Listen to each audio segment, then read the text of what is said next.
জাতীয় সংসদের বিরোধী দলীয় টিকিট থাকা অবস্থায় তাকে প্রকাশ্যে উনি গুন্ডাদের মতো যেভাবে আক্রমণ করা হয়েছে, সারা বিশ্বে বাংলাদেশের ভাবমূর্তি নষ্ট হয়েছিল আমাদের প্রিয় নেতা জননেতা জনাব জয়নাল ফারুক। এখানে বিশেষ অতিথি হিসেবে উপস্থিত আছেন বাংলাদেশ জাতীয়তাবাদী দলের সংগ্রামী যুব মহাসচিব, বিগত আন্দোলনের কারণে জাতীয় সংগ্রামী জননেতা জনাব অ্যাডভোকেট আব্দুল সালাম আজাদ একটু আগে বক্তব্য রেখেছেন। আমার প্রিয় বন্ধু সহকর্মী জাতীয়তাবাদী কৃষক দলের সংগ্রামী ভারপ্রাপ্ত সাধারণ সম্পাদক, বগুড়া থেকে নির্বাচিত সাবেক সংসদ সদস্য, বগুড়া জেলা বিএনপির সংগ্রামী ভারপ্রাপ্ত সদস্য সচিব জনাব মোশাররফ হোসেন,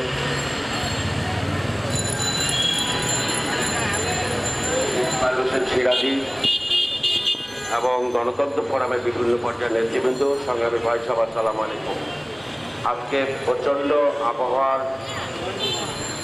এই বৈরিতার মধ্যেও আজকের এই ছোট্ট কর্মসূচি আয়োজন করবার জন্য আমি গণতন্ত্র ফোরামকে ধন্যবাদ জানাই। বর্তমান সরকার ডক্টর মোহাম্মদ ইউনূসের নেতৃত্বাধীন যে সরকার, এই সরকার কিন্তু দীর্ঘ 17.5 বছরের একটি দীর্ঘ রক্তক্ষয়ী সংগ্রামের মধ্য দিয়ে এই সরকার কিন্তু ক্ষমতায় বসেছে। সর্বশেষ জুলাই আগস্টে একটি মুক্তির সংগ্রামে ছাত্র জনতা সম্মিলিত হয়ে লড়াই করে শত শত ছাত্র জনতার জীবনের বিনিময়ে, বন্ধুত্বের বিনিময়ে আজকে সরকার লাভ করেছে। আমাদের ভারপ্রাপ্ত চেয়ারম্যান জনাব তারেক রহমান সাহেব স্পষ্টতই বলেছেন, এই সরকারের যে দায়িত্ব, সেই দায়িত্ব পালনে যাতে এই সরকার ব্যর্থ না হয় সেই জন্য তিনি সহযোগিতা করতে বলেছেন আমাদেরকে, দেশবাসীর প্রতি আহ্বান জানিয়েছেন এই সরকার যাতে কোনো অবস্থায় ব্যর্থ না হয় সেই দিকে খেয়াল রাখছে এবং ব্যর্থ হতে দেওয়া হবে না এই মধ্যে তিনি কথা বলেছেন। আমরা মনে করি যে এই সরকারকে আমরা ব্যর্থ হতে দিতে পারি না, কারণ ছাত্র জনতার রক্তের উপরে দাঁড়িয়ে আছে এই সরকার। কিন্তু গত 1.5 মাস অধিক কাল সময়ে সরকারের কিছু কিছু উপদেষ্টা এবং কিছু কিছু পর্যায়ের কিছু ব্যক্তিবর্গের যে সমস্ত কিছু আচরণ, সেই আচরণগুলোর মধ্য থেকে আমাদের কাছে প্রতীয়মান হয় যে আওয়ামী লীগের গত 15 বছরের যে তৈরি করা যে প্রশাসন, আওয়ামী লীগের গড়ে যাওয়া যে প্রশাসন, সেই প্রশাসনের মধ্যে ঘাপটি মেরে থাকা কিছু লোক এই সরকারকে বিতর্কিত করতে চায় এবং ডক্টর মোহাম্মদ ইউনূসের নেতৃত্বাধীন সরকারকে ব্যর্থ করতে চায়। এই জিনিসগুলো আমরা ধরে দেওয়ার জন্য এখন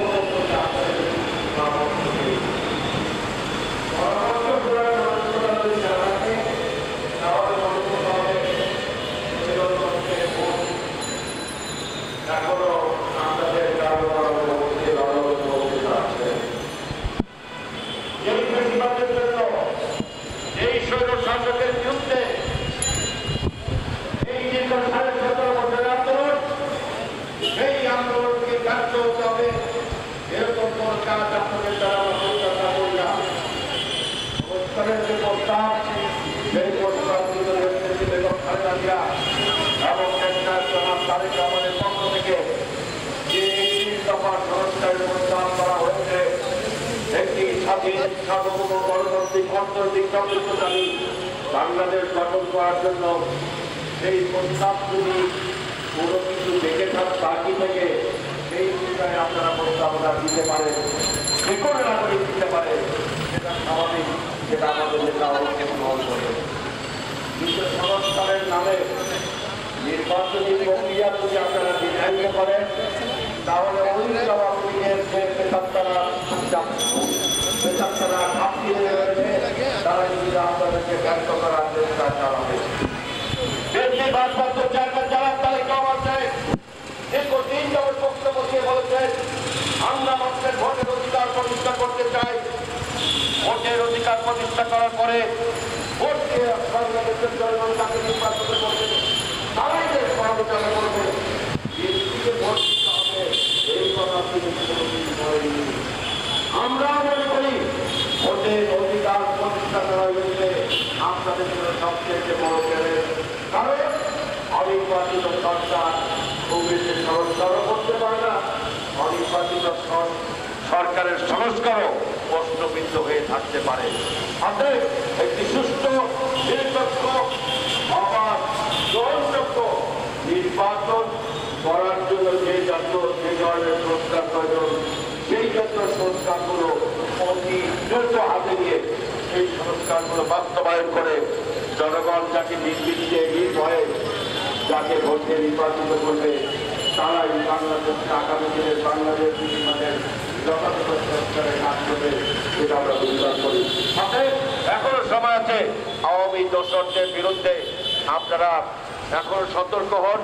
আওয়ামী দোসররা শুধু পার্বত্য চট্টগ্রাম নয়, বাংলাদেশের বিভিন্ন মন্ত্রণালয় কিন্তু এখনো পর্যন্ত নিয়ন্ত্রণ করে অশান্তি সৃষ্টি করতে চাচ্ছে।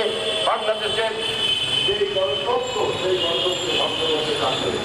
আসুন আপনাদের সঙ্গে আমরাও কাঁধে কাঁধ মিলিয়ে আগামী দিনে বাংলাদেশ বিনির্মাণে একটি সুষ্ঠু নিরপেক্ষ নির্বাচনের আয়োজনে আমরা সকলে সহায়ক শক্তি, সহায়ক ভূমিকা পালন করি। আপনাদের সকলকে ধন্যবাদ। গণতন্ত্র ফোরামের অগ্রযাত্রা, সেই অগ্রযাত্রা আমরা আরো সুন্দরভাবে কামনা করি। এইগুলো আমার বক্তব্যের সত্যি ভালো আমার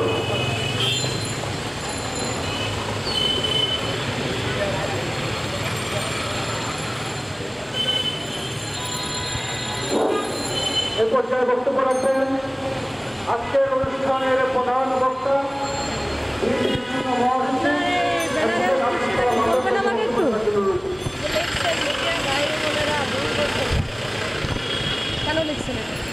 এই যে রাস্তাঘাটে যেন ভুল না বুঝে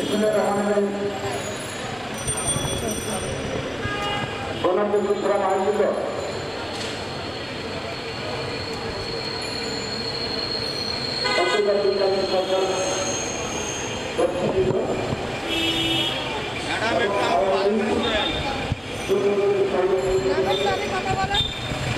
একটু ভালো করে উঠেন, কথা বলে আপনি কথা বলবেন না না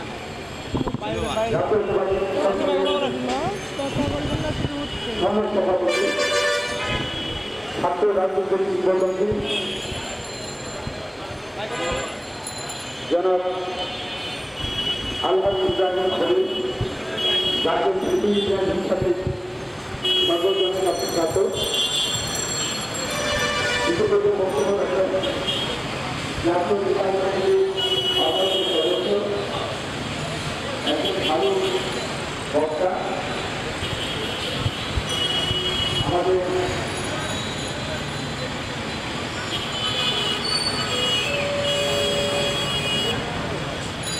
আবু জাহিদ রহমতুল্লাহ এবং এই দলের ভারপ্রাপ্ত সাধারণ সম্পাদক সাবেক এমপি, কৃষক দলের ভারপ্রাপ্ত সাধারণ সম্পাদক সাবেক এমপি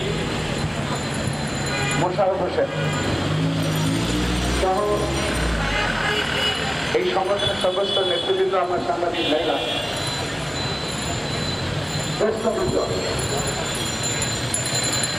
আগস্ট বিপ্লব জুলাই থেকে আগস্টের 5 তারিখ পর্যন্ত একটা ঐতিহাসিক বিপ্লব হয়েছে। সেই বিপ্লবের ধারাবাহিকতায় সে একদিনই 5 তারিখ হয় নাই। এই স্বৈরাচারী সরকার বিরোধী আন্দোলনে অর্থাৎ আমরা যে 11 ধরি তাহলে 17 বছর, আর যদি শেখ হাসিনার শাসনকালটাই ধরি তাহলে 15 বছর। এই 15 বছরে এই স্বৈরাচারী শেখ হাসিনা ক্ষমতায় আসার পরে তার বাবা শেখ মুজিব স্বাধীনতার পরে দেশের দায়িত্বভার গ্রহণ করে যেমন করে গণতন্ত্রকে ধ্বংস করে দিয়েছিলেন, কথার অধিকারকে ধ্বংস করে দিয়েছিলেন, সাংবাদিকের শিক্ষা অধিকারকে ধ্বংস করে দিয়েছিলেন, সর্বোপরি স্বাধীনতার কারণে আমরা ৩০ লক্ষ তরুণারী রক্ত দিয়েছিলাম। এই স্বাধীনতাকে বিরোধিতা করে